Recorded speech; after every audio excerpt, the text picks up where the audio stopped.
all, back with my David Bowie collection. This time we're at number 13, and that's going to Let's Dance, the monster of them all, as they say.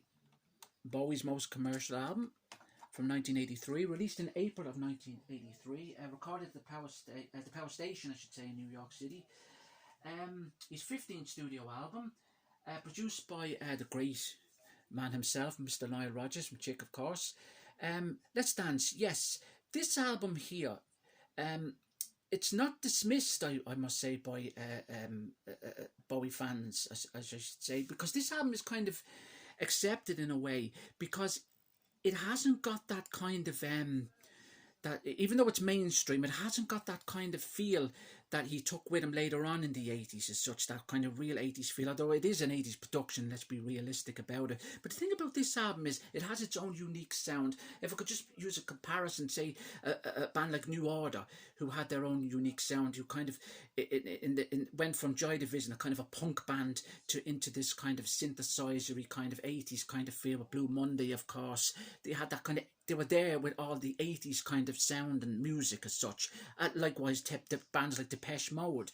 But they always had that unique sound. I think this album stands out alone with that kind of sound. And that's why this album really didn't tarnish Bowie's career. The only thing about this album was, it was generally the beginning, you may say, the kind of foundation for his downfall. Because even though it's a bloody good album, I have to be honest about it, Let's Dance is a good album, and it's well written, and it's well feckin' produced by Nile Rodgers, of course, and the musicians he's worked on it are absolutely second to none, like Stevie Ray Vaughan, like one of the greatest blues guitarists of all time. But the thing about this album is it does stand alone, and it is kind of it sounds good when you play it. It sounds good, you know. If you play albums, like for instance, it's follow-up album Tonight, like we could discuss that again, and Never Let Me Down, you could discuss again, and even his Tin Machine material.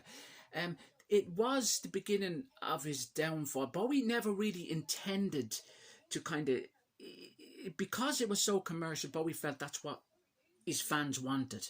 He felt like that's what he needed to keep on doing as such.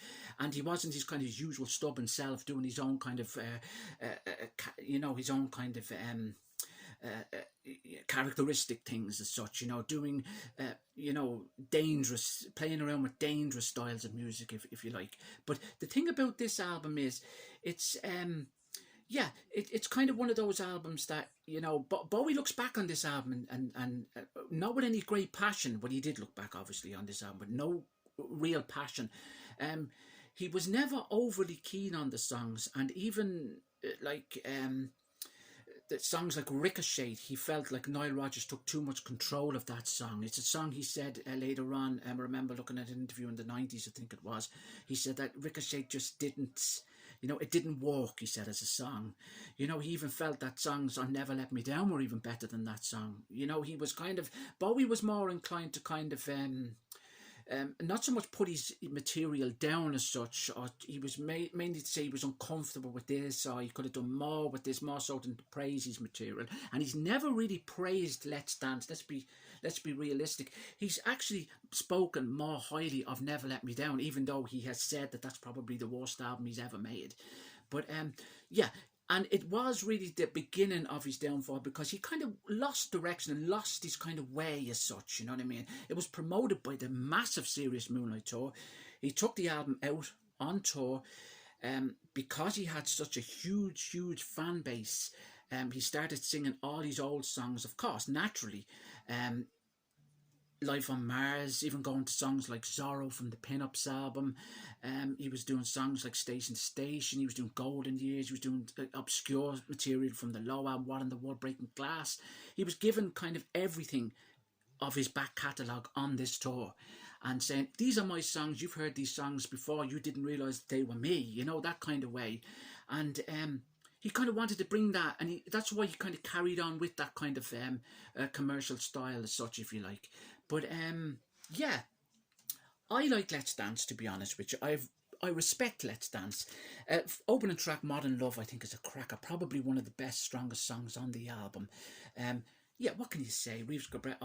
Excuse me, Stevie Ray Vaughan's guitar playing is absolutely fantastic on this, as is Omar Hankham's drums. It's just a brilliant funky tune. China Girl reincarnated, redone from the Idiot Iggy Pop album, which Bowie, of course, co-wrote and produced for Iggy as well. Totally redone, redone by Nile Rodgers. Sounds absolutely fabulous, fantastic. Let's Dance, funky, bluesy, brilliant guitar playing by Stevie Ray Vaughan. Massive hit for him. Really put him back on into the limelight as such. Without You, beautifully ballady, kind of kicky type, kick your shoes off type song. It's just a wonderful piece as such. That closes side one. Side two opens up with Ricochet, and actually a song I'm not too fond of myself and never was. Followed by Criminal Wall, beautiful, it's a great song cover version, of course. Cat People redone, which is from the movie, of course, of the same name. Redone. Nile Rodgers totally reproduced the whole thing. Brought in all Stevie Ray Vaughan's bluesy guitar playing and really worked. It just sounds fantastic. And to close the album, you have Shake It, which is probably the weakest song on the album, and also the B-side to China Girl. Yeah, but Let's Dance, I have to say, I do like Let's Dance.